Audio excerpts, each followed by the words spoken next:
Hello and welcome back to another episode of the Debatable Discussions podcast. Today we've got a very interesting, very current episode where we will be discussing some of the premier issues in Eastern Europe, starting with the abysmal, if I can say so, abysmal US proposed plan to end the Ukraine war. Yes, Diane, that was a very good adjective there, abysmal, because I think it is clear that Donald Trump has caved in to Vladimir Putin.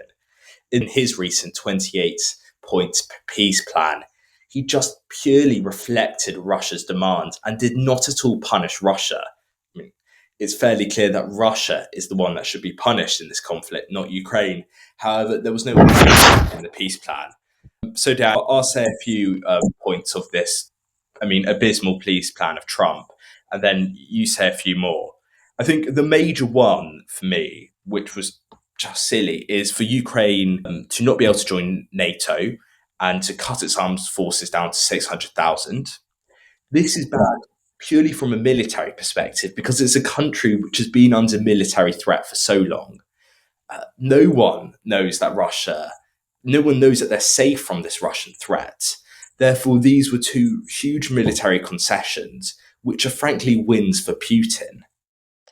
Yeah, definitely, John. And not just that. I mean, getting an army down to 660,000 from 800,000 is quite a bad economic decision at the moment in Ukraine. A lot of people are relying on that, sadly, but also it's just so strange that after war and after the flimsy peace plan, you remove your protection and you're basically inviting the Russian wolf to bite you.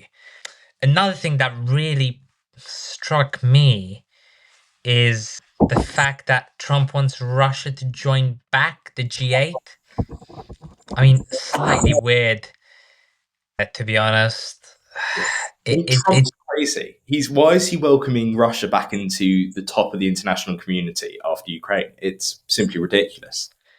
Yeah, and also Russian to be a language taught in Ukrainian schools for the nuclear power plant at, I'm going to butcher this name, Zaporizhia, whatever. I'm so sorry. It will be distributed equally between Russia and Ukraine. I mean, what is that about?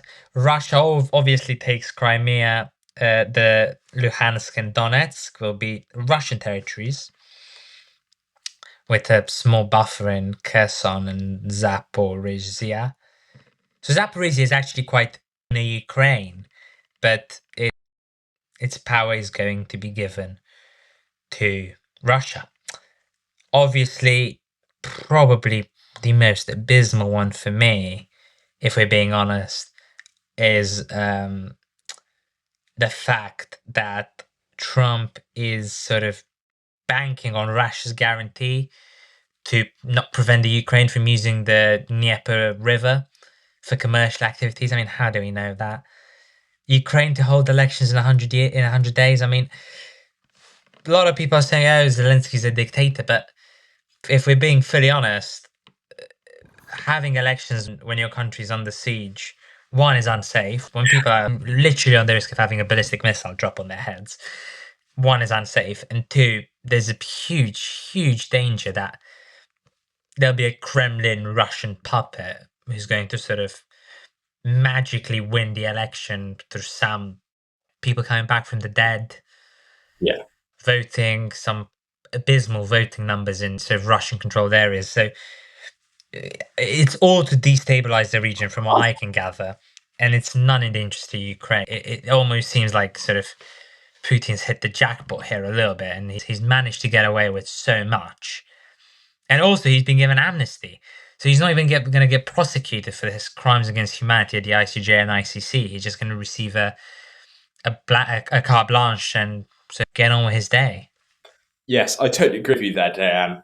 And just before we get into some more analysis, I quickly urge everyone listening to go follow us, to go subscribe to us, give us a 5-star rating, and to also continue listening to the end so you can hear more of this, hopefully insightful discussion we'll have on the Russia-Ukraine conflict.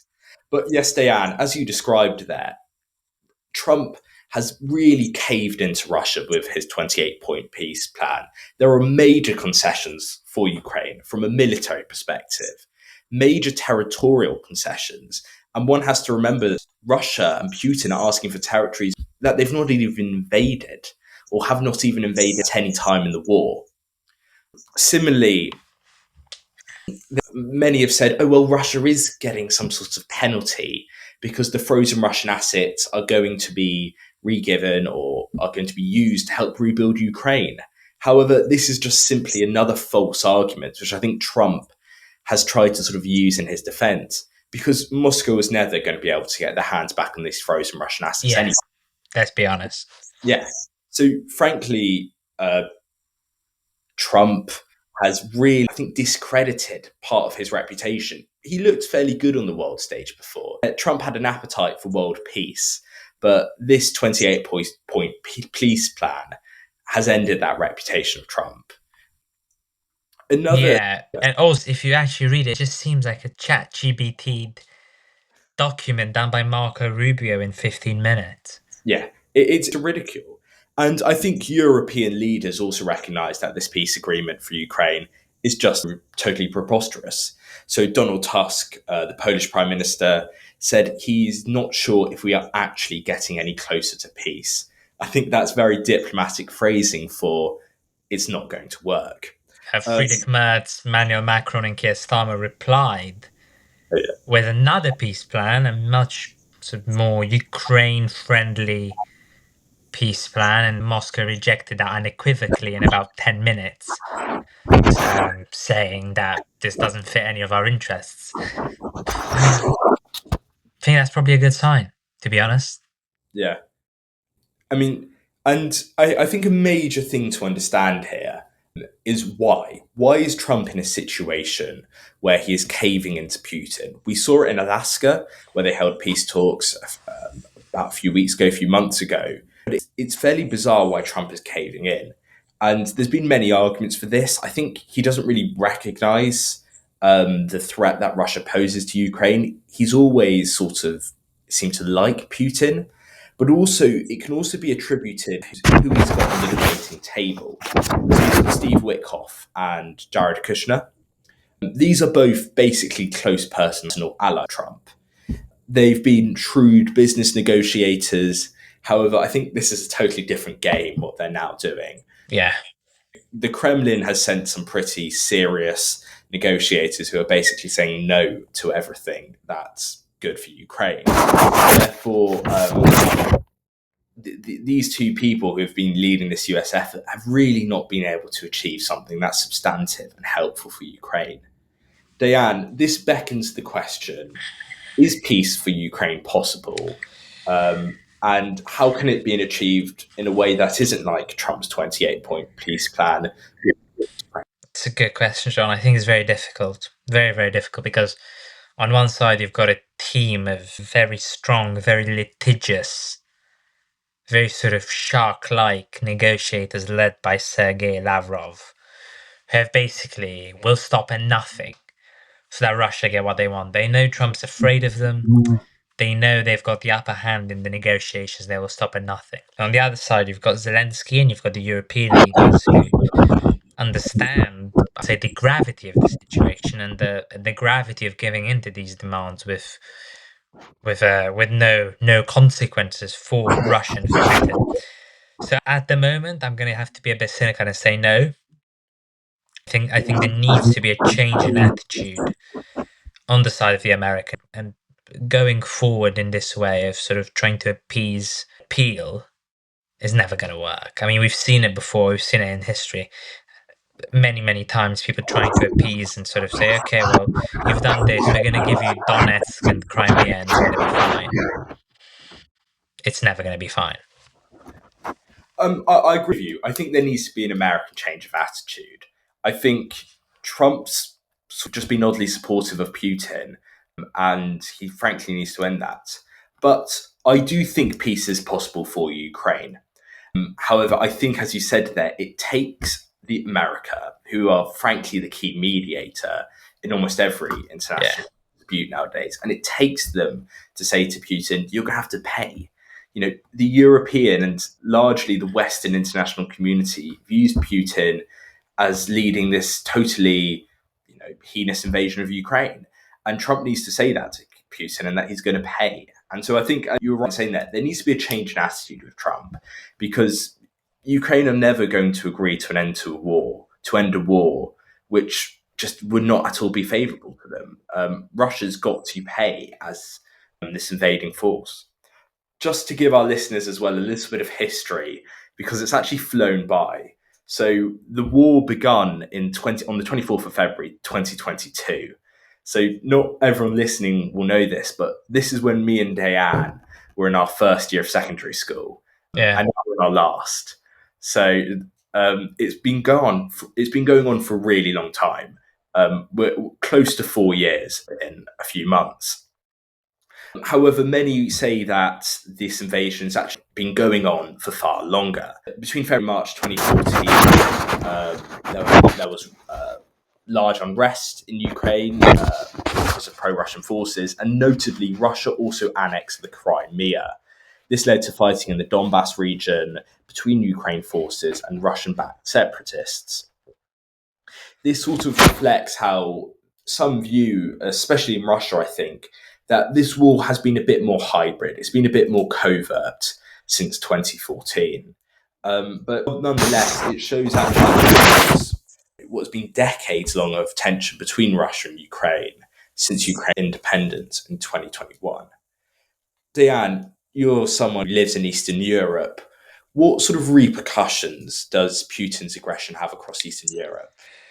Well, I think you've ended up on a great term there, hybrid war, and a lot of people will agree with me when I said I think there's been a hybrid war waged on the whole Eastern Bloc. So going as far as Romania, Poland, Serbia, Hungary, and many other countries have been under this Russian hybrid war. Hybrid because there were no troops on the ground. However, there's, a lot of misinformation, a lot of propaganda, a lot of sort of political puppets, lots of Russian intelligence spreading fake news and fake information. So there has been this hybrid war, and it's felt very much in Eastern Europe. A lot of people from the region don't really have a sympathy towards Russia for good reason, and there is a threat. It's knocking on everyone's door. We've seen it, with Viktor Orban. Viktor Orban, I think, is just a very opportunistic Yeah. individual who sort of decided to jump on this trend and but gain power. But through that, he's managed to sort of bankrupt Hungary to a certain degree. I mean, a couple of years ago, you never imagined countries like Romania beating Hungary in GDP per capita, and now it's happened because he sort of managed to drive the Hungarian economy into the ground, into the bottom of the river. So we've definitely seen it. Economic impacts, oil, gas, a lot of it being from Russia or Ukraine. We've people feel that impact. People feel that impact in the UK as well. But I think the biggest issue is this hybrid war, this information war that Russia is at the moment having. At the moment, no one's really fallen. Poland, very interesting election in the presidential elections. I think a lot of brainwashing, a lot of similar things happened there, and we've had a we've had a candidate who got kicked out of national Polish television for having pro-Russian sympathies, and then he came back and sort of retracted those statements and explained them a bit further, and they went a bit more into the grey area, but it's still a very dubious candidate from that perspective. And in Romania, you've had a very dubious candidate. Again, praising Putin, having a bit of the same style, a bit of the same rhetoric as Trump and Putin as well. Funded perhaps by the Kremlin. You've had his accomplices were on their way boarding a flight to Moscow when they were caught and are now under trial for failed coup d'etat. there is an impact, and I genuinely think that we've not seen much of it. We're still just the beginning stages, because it's clear to me that Russia feels like it's able to maneuver, it's able to move, it's able to sort of make some moves on the chessboard and get ahead. And the Eastern Bloc is the first way to do it. I mean, Putin openly nostalgic about the USSR and the sort of power that Russia had back then, the influence it had in the Eastern Bloc of Europe. So that's obviously going to be a desire, but it's also a strategic desire. A lot of impact has come to Putin's ability to maneuver because of the NATO bases in Romania and Poland, Yeah. especially, who are very close, very ready to act. But a couple of so 200 of the 1,500 or so American soldiers moved out of the biggest base in Eastern Europe a couple of weeks ago. So yeah, it's all up in the air, I'd say. And actually, that's sort of what's happening in Eastern Europe, as you mentioned there. Putin trying to sort of get involved and meddle with countries' affairs. That's even been seen in the UK recently. Yeah. So in Wales, the former Reform UK leader, I think it was an MEP, Yeah. he accepted bribes from clearly Russian security forces. So he's been sentenced to prison for that, rightly. But it's still astonishing how he was promoting these pro-Russian views. Similarly, we've had Russian ships pop up in the English Channel. The Royal Navy has been quick to respond to them, but it shows that Putin's trying to be more provocative. We see it in Eastern Europe. As someone Yes. I've studied Russian history as part of school now, and I'm actually still studying it. But there's a common theme you can see from Alexander III, who was a 19th century Russian monarch, to even the present day, with how Russia have been trying to suppress perhaps Ukrainian culture, Ukrainian language, or trying to meddle in countries' affairs to promote their stance in the region. I'll offer a quick classic A-level history sort of comparison, but Alexander III, who ruled in the 1880s in Russia, he embarked on a policy called Russification, in which he tried to suppress countries like Ukraine and Lithuania's language and culture. This was also seen then also in the Soviet era, in the Soviet Union, where also they tried to suppress the culture of these these Soviet satellite states. And we can see it in this 28-point peace plan. Clearly, Putin told Trump, as you mentioned, Diane, that he wants everyone to learn Russian in Ukrainian Yeah. school. And people in Ukraine are just totally against this, and rightly, because Ukrainian is their language, that's their identity. And this is simply an attempt, they view, for Russia to sort of try and install itself or meddle itself in Ukrainian affairs. Yes. So I think with that, we'll conclude the episode. I hope you've enjoyed listening.